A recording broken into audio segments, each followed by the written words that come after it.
Hey everyone, Peter here with Dyslexia Connect online tutoring. Thanks for tuning in. Today I would like to talk about dyslexia and math and dyslexia's effect on math.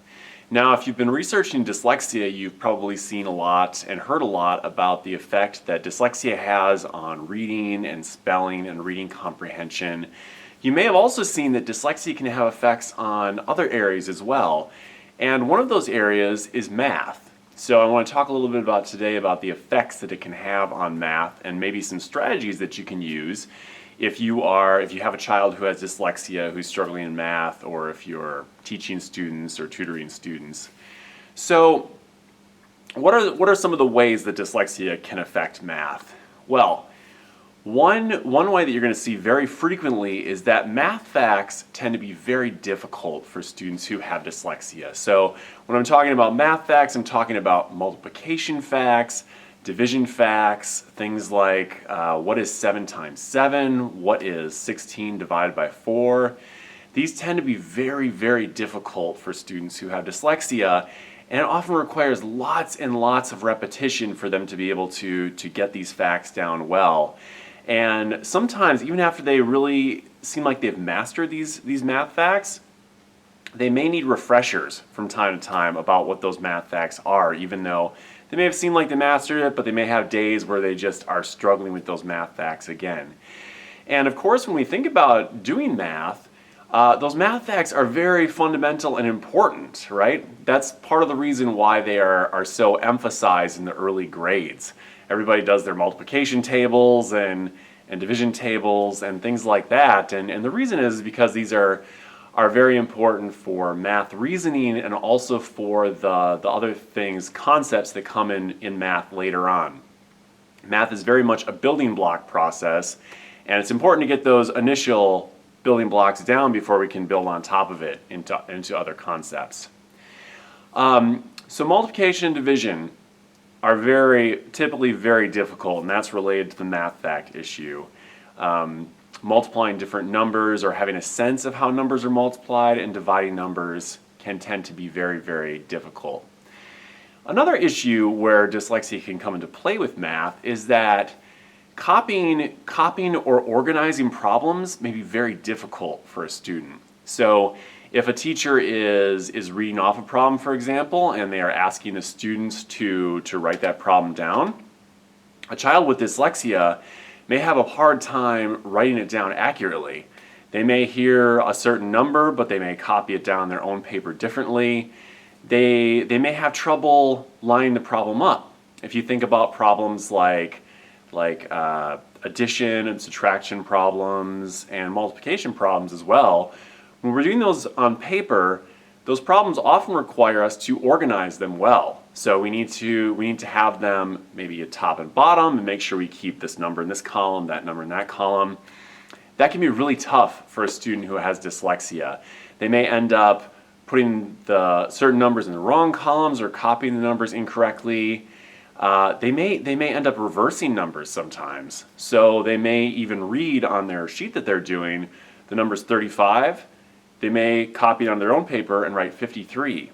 And of course, if you don't start out with the original problem, the correct problem, then you're not going to get the right answer, because any little thing that's off in a math problem is going to cause it to be incorrect in the end. So that copying and organizing is another issue.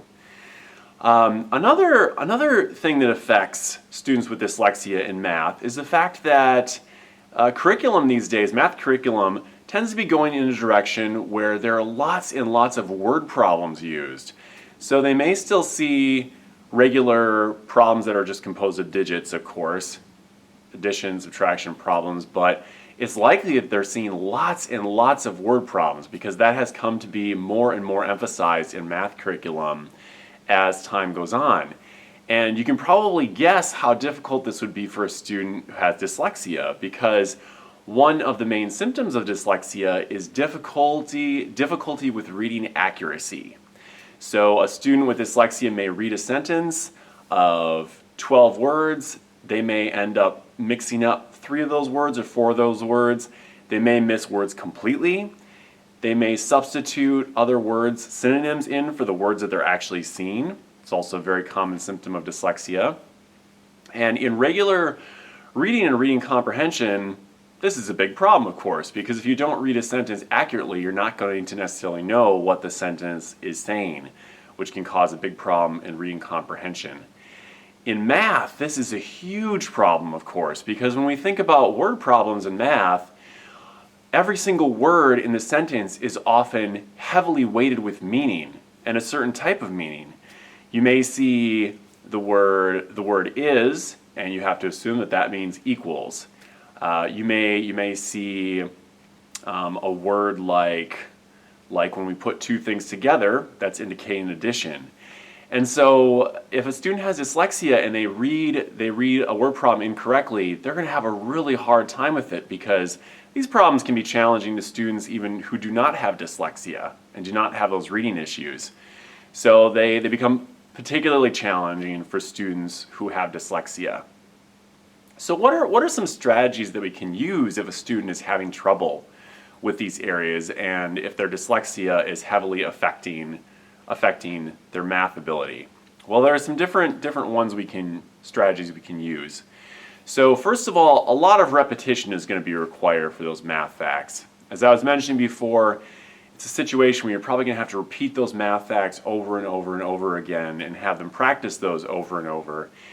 And you may also want to vary the way in which you practice those. So of course you can have them just repeat them out loud, but any other ways that you can have them practicing those skills are going to help, because the more ways that you have them practicing, the more neural pathways it's going to open up and use, and they're going to be more likely to remember those facts. Another strategy that I love to use, since multiplication and division are such a big problem, often for kids who have dyslexia, I love to do activities where I'll have a student count up by a certain number. This is really, really helpful because it tends to help them get a better sense of how multiplication and division actually works. So we talk about, well, what is 4 times 4? Well, let's count up by 4, right? 4, 8, 12, 16. When they're actually seeing the steps that go into that, it starts to make a little bit more sense to them, and they might start to have a better sense of how those concepts work and also be able to memorize those facts better.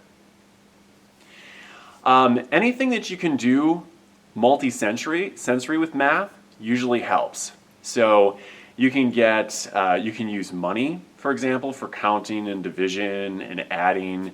You can buy play money, of course, which is always nice to use with dimes and nickels, and you can work on different things with that. You can have the student buy things with that money from you and give them the change, or ask them what the change will be. They can act like they're the cashier. That's really helpful.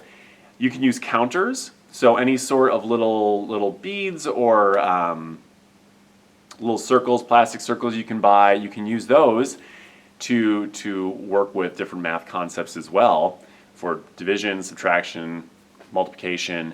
And when it comes to division, I really like those plastic pie pieces that they sell, so that they're broken up into sections, into fractions. You can say, well, we have 8/8 here. This is a pie piece of eighths. What happens when we take 2/8 away? What are we left with? So those are really great, and they're very hands-on things. And so students, typically that will help them remember those facts and start to get a better sense of those concepts. Also, anytime you can make something a game, that really helps. So you can probably find math games out there using multiplication and division, addition, subtraction. Math games are great. There are also really creative ways to turn normal games into math games. So you can use any game where you have dice, for example, and you can turn that into a math game. One thing that I like to do is have the student roll and then have them count up by the number they get. So if they get a 5, for example, I'll have them count up by 5s to a certain number, maybe to 40 or to 50, so 5, 10, 15, 20. And then after they've done that, they can go ahead and move.